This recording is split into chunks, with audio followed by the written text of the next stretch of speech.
welcome back to Skilled Hands Sounds. I am Ansa, your host, and this is a Skilled Hands organization podcast. Today we have Saifya from Himmah. Would you like to introduce more about yourself?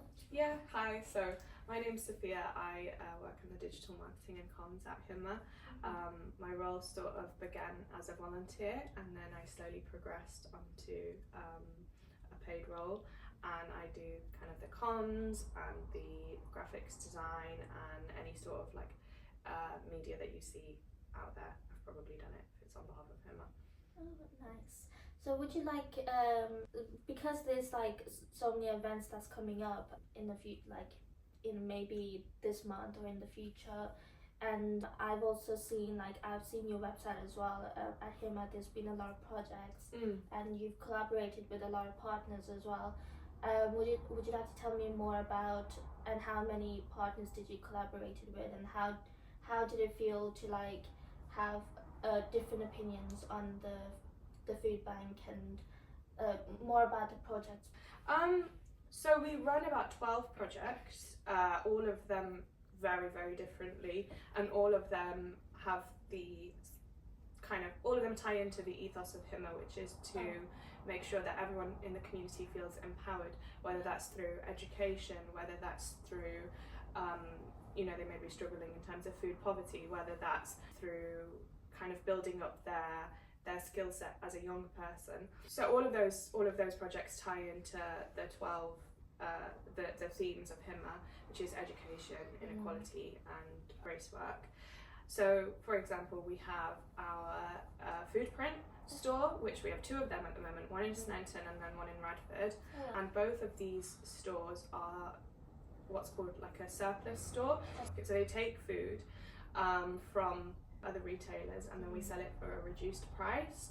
The concept started in the 80s, but they kind of died away. But now at the moment, because we're seeing a huge surge in food poverty, I mean, even I was reading just yesterday, a report was published that said that children were getting shorter and smaller compared to history. There's a huge decline in the nourishment of children that we're seeing.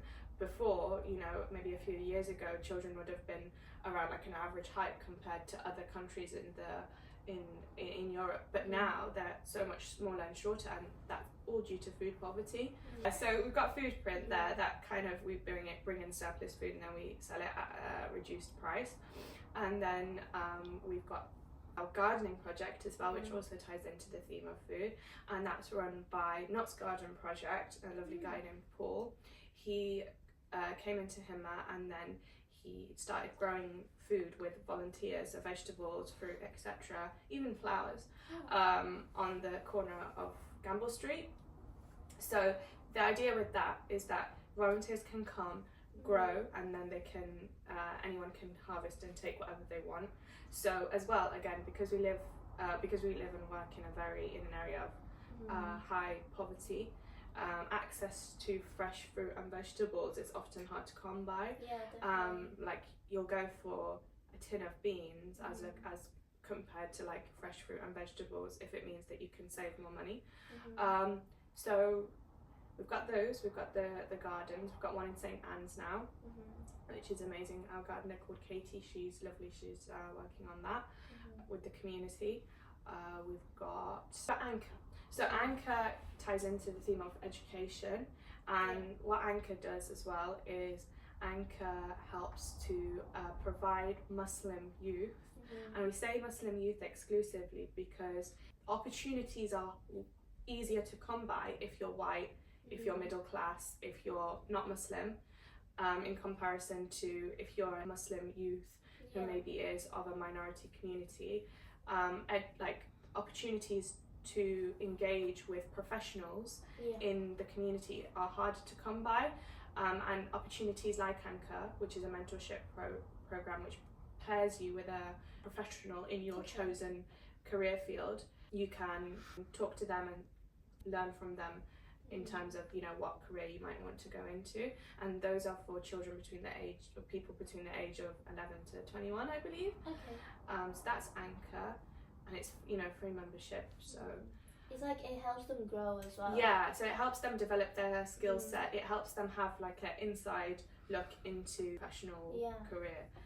And what goes into necessarily like being a doctor, what goes into being a dentist, and things like that. That's really interesting actually, because like when I was around that age, I was really I was going through like actually when I hit my 20s, Yeah. like my early 20s, I was very like struggling with my identity crisis. Yeah. I just didn't know where I belong and Yeah. stuff. But then, you know, obviously when you have someone to help you grow, I think that is really important as well. Then you find out where you belong. Yeah. You know?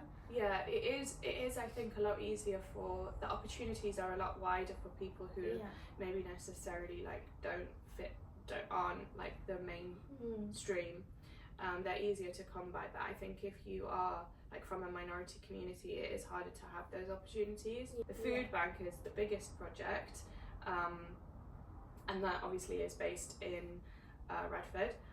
I mean, during last year we handed out about 16,566 food parcels. That is a huge number of food parcels to people in Nottingham. Our food bank, we tailor each food parcel we try to tailor it to everyone's specific needs, and we pride ourselves on the fact that we give out those food parcels with that in mind. Not a lot of food banks do that. So for example, we can give you a halal food parcel if that's what you want. We have service users who have allergies. So for example, we've got a woman even who is allergic to metal. So we make sure that the food parcel, you know, will accommodate for that. So we pride ourselves in keeping in mind all of our service users' needs and wants, which if you think about it, is quite a hard thing to do. It's such a huge scale of people who are needing the service. So yeah, and we have some volunteers who come in and help us to make those food parcels, which is lovely. We wouldn't be able to do that without them. Wow, that's really inspiring. And one more question is that have you ever made changes like in people's life? Like, you know, when people come to you and they say that, you know, ever since Himmah started, my life has slipped for the better. You know? Oh yeah, absolutely. Like change is something that we always try to measure and keep a record of, because even if it's like measuring impact is quite hard to do. Like you can say what is change, for example. You can say that change is helping to get someone off the streets. You can say that change is helping to, you know, helping a mum put food on the table for her children. You can say that change is, you know, change can take many different forms. But what I guess is the most impactful thing that we see is when we have food bank users who use the service and don't come back, or if they do come back, they come back to volunteer. Now that for us is such a huge thing, because it means that they're no longer needing to rely on our services, and once more is that they're helping us to provide those food parcels for other people. And we also see like quite a few people who come to volunteer, or we might see people on the streets. I mean, I've bumped into people who I know are service users and they recognize me from being around Himmah, and they'll be like, oh yeah, you know, you guys really helped me, and I don't need that sort of help anymore, I'm good now. And that is just such a beautiful thing to witness. It makes me very emotional to think about the people who are kind of going through that hard period in their lives. I think as well, like pride is a big thing. People don't want to share that they're, you know, once you tell people that you're relying on a food bank, you know, you feel your pride is maybe stung a little bit by the fact that you're needing to rely on resources like that, which I think it makes sense. And that's why as well, like I think that's why even accommodating to people's specific needs is in a way helping them keep their pride intact, because it's saying like you're not just another number, you're not just another person in poverty, you're a person who actually has specific needs, like you know, an allergy or a dietary requirement, and that is also helping them keep their pride intact. That's really good, because you know, you're just letting them know that you're here with them, that they're important.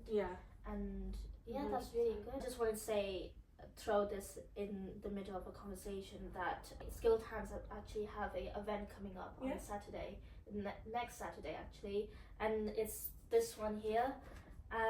It's like a red carpet basically, so it's like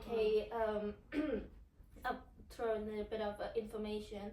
It's about when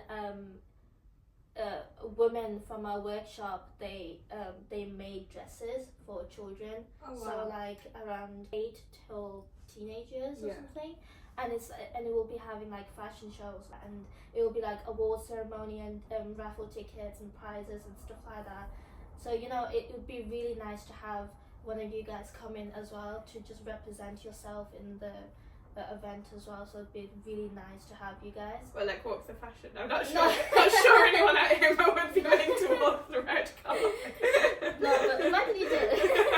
Yeah, sure. I'll get one of my colleagues. I'm sure he'd love that. No, but like I would be interviewing people Yeah, as well. yeah. So when they come in for the red carpet, like it would be like a really nice hall, and then I'll be interviewing women at the workshop and interviewing communities that come in for a visit, so they could have their input on. I feel like that would be a really great idea as well. So if you want to come in, you Of can course, always yeah. come Thank in, you for the invite. Yeah, we'll see you. obviously buy the ticket. Yeah, But yeah. like, yeah, so it'd be really nice. I have a couple of flyers if you want to take Okay, them cool. with you. Yeah, so. thank you. Yeah, so speaking about events as well, do you have any events that's coming up that you can tell the public to? Oh yeah, we somehow? have a few events. I'll plug those. So we have our Bob Marley concert coming up, sing along, and that ties into our campaign, Love Nottingham, No Place for Hate. So basically, this campaign started during the rise in Islamophobia and racism in the community. You know, we saw a couple of months ago the horrifying things that were happening. Horrible. Yeah. So that campaign was brought around to raise awareness of minority communities, how you can protect each other, how you can stay safe, and just to let people know that, you know, whoever you are, wherever you're from, Nottingham is a place that you can call home, and we've got your back. So the sing-along takes place in October, which is during Black History Month, and it will mark the end of our campaign. And we will have a big get-together in Market Square, and we will sing One Love by Bob Marley. Oh, that's cute. Yeah, yeah, so we're going to have that in October. Another event I can think of that's coming up soon is our Robin Hood Half Marathon, which I'm running, and about 30 other volunteers are running. We're going to run for Himmah, so if anyone wants to pop down and see us run, that would be really appreciated. How far along are you running? So it's a half marathon, so that's 13 miles. It's about 21k. Yeah. Gosh, okay. Yeah, it's like the equivalent of running from West Bridgeford to IKEA. Yeah. I don't know. Nowadays, whenever anyone tells me a distance, I'm like, oh yeah, that's like running a third of my marathon. I just use it as like a conversion scale. That's yeah. So that's good that you have marathons coming up. I need to lose a bit of calories. No, you don't. You're fine. Don't worry about it. Yeah. So it's actually quite interesting that you mentioned something about riots, because you know what happened a few months ago was like, it was a nightmare, because it was like Nottingham wasn't bad, No. but then in other places in UK it was really bad. Like, Yeah. I saw a lot of videos on TikTok, and it was just like, you know, acids are throwing at people's faces, and then and it's like riots, and people are trying to get in other people's houses, and you know, it's really bad. It and was then, terrifying. yeah, it was really terrifying. It just felt like it wasn't UK, it was like a purge starting or something like that. So what is your opinion on that, and how are you supporting people in this community? So we have at Himmah, during all the riots, we launched our community safety forum, which is a safety forum comprised of major voluntary sector leaders in the community. So we all came together at Tipu Sultan's, along with the Police Crime Commissioner and Chief Constable, and we all discussed how we were going to keep our community safe, what could be done to like reassure our communities, how do we trust each other, how do we trust our neighbours during this time. So we relaunched that committee, and it was a chance for people to get their voices heard. It was a chance for people to talk about what's been worrying them, and it was a beautiful event because it just showcased all the solidarity between communities. So we had that, and then we had, at the moment, we've got our, you know, campaign running, Nottingham, no place for hate. You might have seen people in town wearing stickers with hearts on them. Oh yeah. Or you might have seen the heart stickers go around on social media. So that campaign is just, we were at Nottingham College yesterday, and we've been in town giving out stickers for free, just to basically, you know, in such a testing time, you don't know who to trust, you don't know who's your neighbour, you don't know, you know, there's a lot of fear and animosity, and that is a very powerful thing. So we just wanted to do that because we wanted to say that, look, like, you know, whoever you are, you're our neighbour, and Himmah is a place where everyone can feel welcome. You know, even outside of Himmah, we've got some planters where we grow some of our vegetables, and they say welcome in multiple different languages. So we've got marhaban in Arabic, we've got welcome, we've got welcome in Polish and Ukrainian, which I'm not even going to try to say, and then we've got ayup midok. Yeah, so we just wanted to let people know that Himmah is a place that welcomes everybody regardless of background, and like you guys embrace cultures. Yes, and we want to make it a safe space for anyone to come into.